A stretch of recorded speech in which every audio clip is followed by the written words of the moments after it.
kepercayaan kamu dan kamu masih hidup dalam dosamu.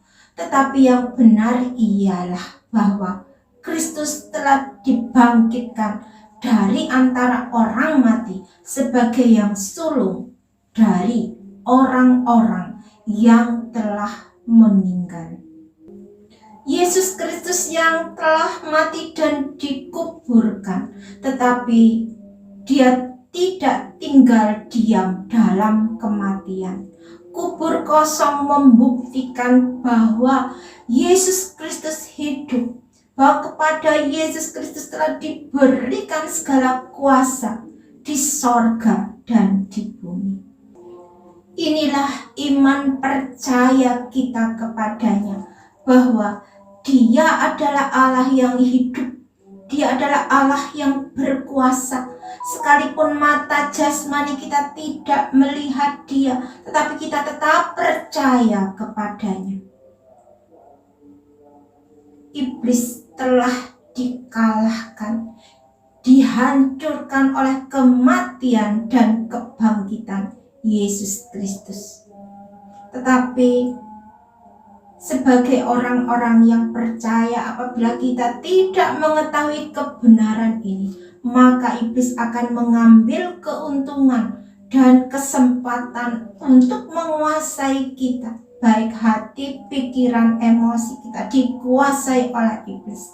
Tetapi apabila mata rohani kita dibukakan melalui kebenaran firman Tuhan, maka kita akan menyadari bahwa pekerjaan Yesus Kristus di atas kayu salib, baik itu kematiannya, kebangkitannya dari antara orang mati, itu bukan hanya menebus dosa kita saja, tetapi juga melepaskan kita dari kutuk hukum Taurat dan dari serangan dan dakwaan iblis.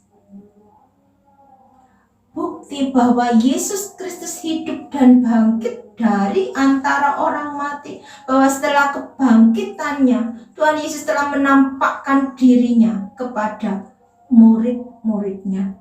Dalam ayat yang ke-19, ketika hari sudah malam pada hari pertama minggu itu, berkumpullah murid-murid Yesus di suatu tempat dengan pintu-pintu yang terkunci, karena mereka takut kepada orang-orang Yahudi.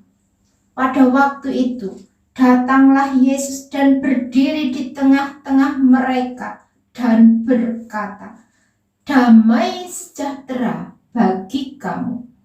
Dan sesudah berkata demikian, Ia menunjukkan tangannya dan lambungnya kepada mereka. Murid-murid itu bersukacita ketika mereka melihat Tuhan. Maka kata Yesus sekali lagi, "Damai sejahtera bagi kamu. Sama seperti Bapa mengutus aku, demikian juga sekarang aku mengutus kamu." Dan sesudah berkata demikian, Ia mengembusi mereka dan berkata, "Terimalah Roh Kudus. Jikalau kamu mengampuni dosa orang, dosanya diampuni. Dan jikalau kamu menyatakan dosa orang tetap ada, dosanya tetap ada." Tetapi Thomas, seorang dari ke-12 murid itu yang disebut Didimus, tidak ada bersama-sama mereka ketika Yesus datang ke situ. Maka kata murid-murid yang lain itu kepada Thomas, "Kami telah melihat Tuhan."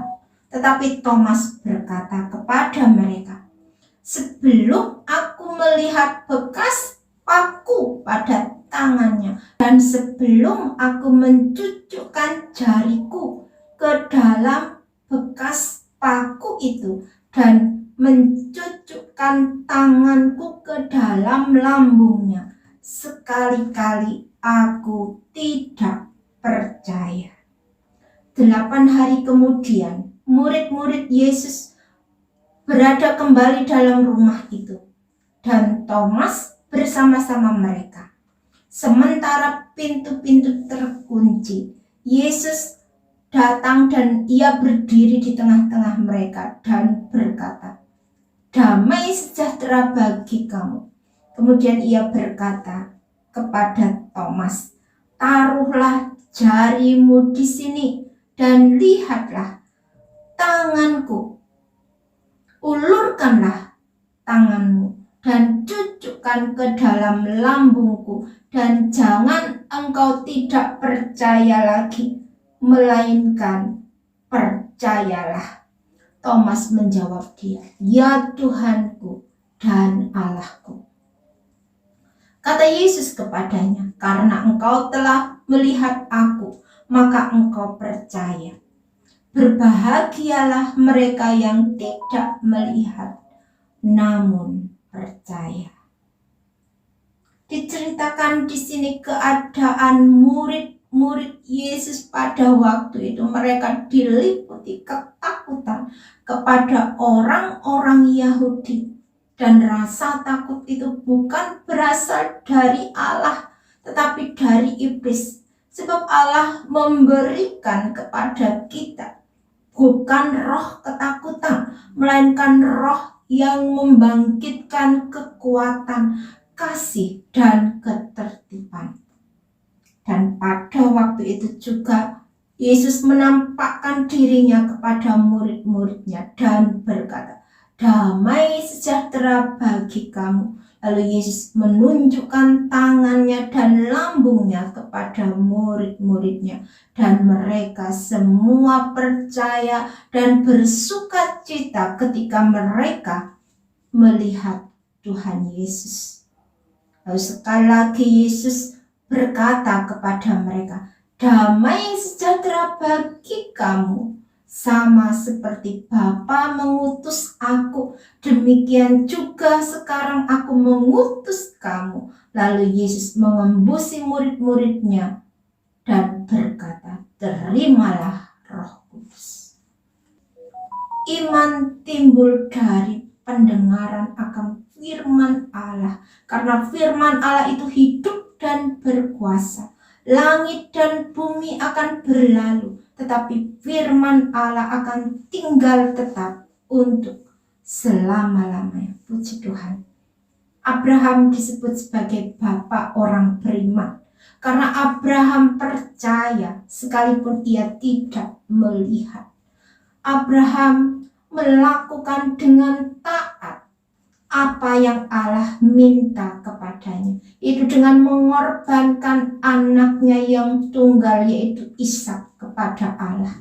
Dan karena Abraham percaya bahwa Allah berkuasa membangkitkan kembali anaknya, Tuhan berkata, "Barang siapa menolak aku dan tidak menerima perkataanku, ia sudah ada hakimnya, yaitu firman yang kukatakan, itulah yang akan menjadi hakimnya pada akhir zaman."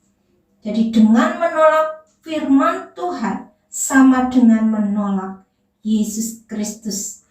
Yesus Kristus adalah firman Allah, perkataan Allah. Dia yang sudah ada sebelum dunia ini dijadikan, tapi dia merelakan dirinya turun ke dalam dunia ini dan menjelma menjadi sama dengan kita manusia. Inilah iman percaya kita kepadanya, bahwa kita hidup karena percaya, bukan karena melihat. Karena kalau kita melihat, kita menggunakan indera kita, perasaan kita yang seringkali bertentangan dengan iman percaya kita. Dan jika kita taat kepada firman Tuhan, kita harus menolak perasaan kita. Segala sesuatu yang menurut manusiawi kita itu mustahil. Karena bagi Allah tidak ada perkara yang sulit, tidak ada perkara yang mustahil. Semuanya pasti jadi. Karena iman adalah tak melakukan setiap kehendak Allah, perkataan Allah, di dalam kehidupan kita. Karena untuk masuk ke dalam kerajaan kita, maka kita harus bertobat dan melakukan kehendak Allah di dalam kehidupan kita. Kita percaya bahwa Yesus Kristus adalah Tuhan dan Juru Selamat pribadi kita.